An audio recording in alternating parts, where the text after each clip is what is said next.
Like most of our over 200 students that have received support from Restore Belize, William Nicodemus Arthur Lewis had thriving parents. His dad provided for his family of 8, while his mom held down the home front. My dad was the head of the family, I would say, and he was a very loving person, care about his family, don't let nothing distract him. He would always keep his mind on the right path, to be a respectful person. He goes on trips sometimes for tourists, and he would take me sometimes. My favorite thing that I liked about him was when he'd take me fishing, and sometimes when I'm in the boat with him, catching fish, enjoying ourselves, I would say I like this time that I am spending with my father. No doubt the future looked promising for this young man, until that one fateful day. 2 years ago in July, one day I was working over at my neighbor, just have a little job so I can, help my mother out.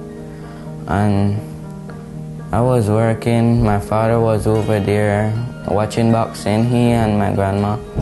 And so as night set in, I went across the street, went upstairs, sat down. I was really tired, so I saw my father going to sleep, but I told him to go into his bed to go sleep.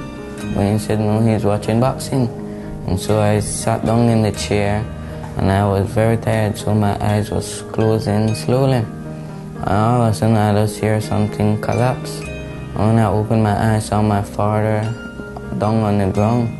He can barely move, and I called for my mother. All of us helped him up in the chair, and he was starting to talk like a baby from premature. My father never recovered, and 2 weeks after, he died. The loss of William's dad shook the entire family at its core, and being at the point where he was just finishing up primary school, William became uncertain of his own future.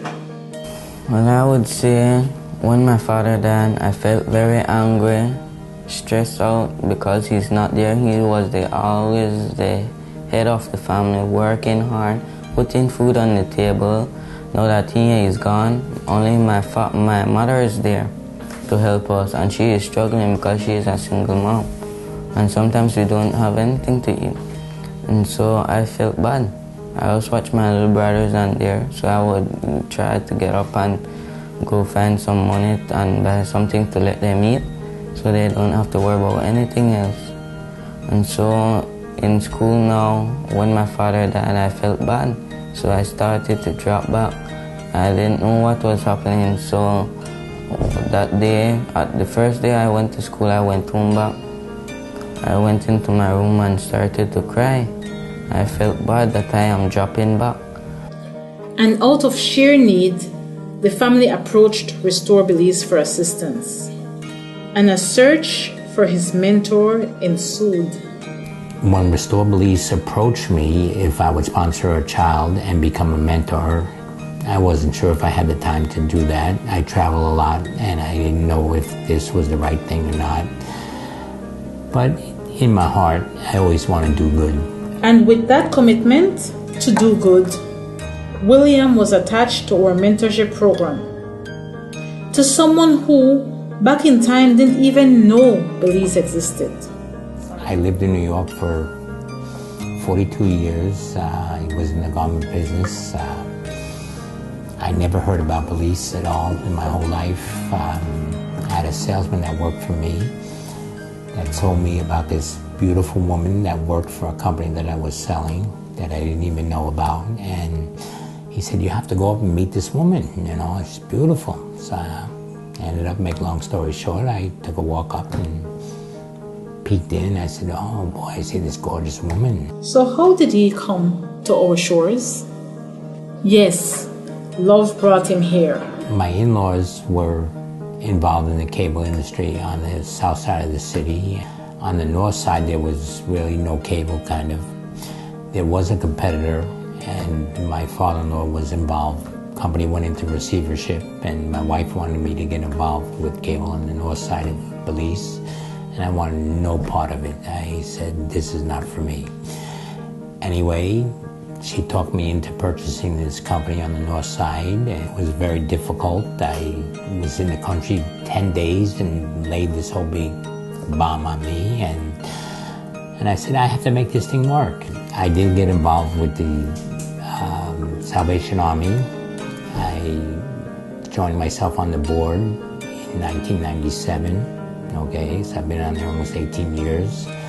I belong to the Full Gospel Businessmen, which is a fellowship of Christian men that meet 2 Saturdays every month for breakfast, and I have been involved with that for 17 years. I think Belize has been a transformation in my life.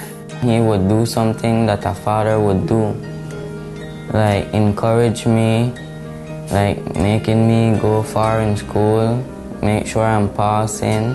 He is a very helpful person in a lot of ways for me. Even if he is out in the States, he would call me at least 2-3 times for the week and check in on me, asking me if I'm okay, how is everything at home, is everything good, what do you need, anything. And when he come back from the States, he would, take me to a men fellowship meeting, and we would sit there, have breakfast, talk about God. I've got him involved in my company a bit. He's off for Easter. He's working with me in the company. I call him up, I tell him when wrestling is on, and we talk about that. We sit down, we have lunch, and he tells me, these were days like when my dad was alive. We would talk and we would have friendship, and he's got to the point that he's even called me dad at times, and it's seemed to turn into a father-son relationship. Even though he's not my son, I feel like I'm definitely more than a mentor now. I am a father figure, and I know that this is something that will last for a long time. This relationship with William has really turned out to be a blessing for me.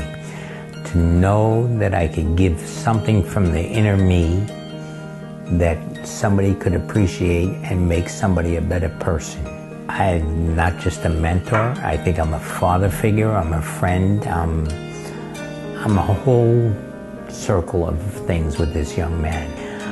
I think this relationship will go on as long as I go on.